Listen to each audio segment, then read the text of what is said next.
ಚನ್ನಗಿರಿ ತಾಲೂಕಿನಲ್ಲಿ ನಡೆದಂತಹ lockup death ಪ್ರಕರಣಕ್ಕೆ ಸಂಬಂಧಪಟ್ಟಂತೆ ಜಿಲ್ಲಾಸ್ಪತ್ರೆಯಲ್ಲಿ ನ್ಯಾಯಾಧೀಶರ ಮುಂದೆ ಪೋಸ್ಟ್ಮಾರ್ಟಂ ನಡೆಸಿ ಕುಟುಂಬಸ್ಥರಿಗೆ ಶವವನ್ನು ಹಸ್ತಾಂತರಿಸಲಾಯಿತು. ಆದಿಲ್ ಶವ ಮನೆ ಸೇರ್ತಾ ಇದ್ದಂತೆ ಕುಟುಂಬಸ್ಥರ ಆಕ್ರಂದನ ಮುಗಿಲು ಮುಟ್ಟಿತ್ತು. ಸಾವಿರಾರು ಸಂಖ್ಯೆಯಲ್ಲಿ ಬಂದು ಜನರು ಆದಿಲ್ ಅಂತಿಮ ದರ್ಶನವನ್ನ ಪಡೆದುಕೊಂಡರು. ಇನ್ನು ಇದೇ ವೇಳೆ ಕಾಂಗ್ರೆಸ್ ಮುಖಂಡ ವದಿಗೆರೆ ರಮೇಶ್ ಭೇಟಿ ನೀಡಿ ಆದಿಲ್ ತಂದೆ ಖಲೀಂ ಉಲ್ಲಾ ಹಾಗೂ ಕುಟುಂಬಸ್ಥರಿಗೆ ಸಾಂತ್ವನ ಹೇಳಿದ್ರು. ಬಳಿಕ ಟಿಪ್ಪು ನಗರದ ಖಬ್ರಸ್ತಾನ್ನಲ್ಲಿ ಆದಿಲ್ ಅಂತ್ಯಕ್ರಿಯೆ ಕೂಡ ನಡೆಸಲಾಯಿತು. ಆದಿಲ್ ಅಂತ್ಯಕ್ರಿಯೆಯಲ್ಲಿ ಸಾವಿರಾರು ಮಂದಿ ಭಾಗಿಯಾಗಿ ಕಂಬನಿ ಮಿಡಿದ್ರು. ವರದಿ ನಲ್ಲೂರು ಮೊಹಮ್ಮದ್ ಆಸಿಫ್, ಎಬಿ ನ್ಯೂಸ್, ಚನ್ನಗಿರಿ.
ಅವನು ಕರ್ಕನೇನ ತಪ್ಪಿದ್ವಲ್ಲ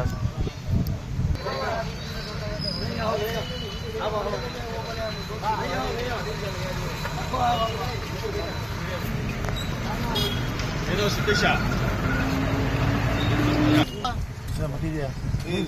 ಜಾಬ ಚವಲ್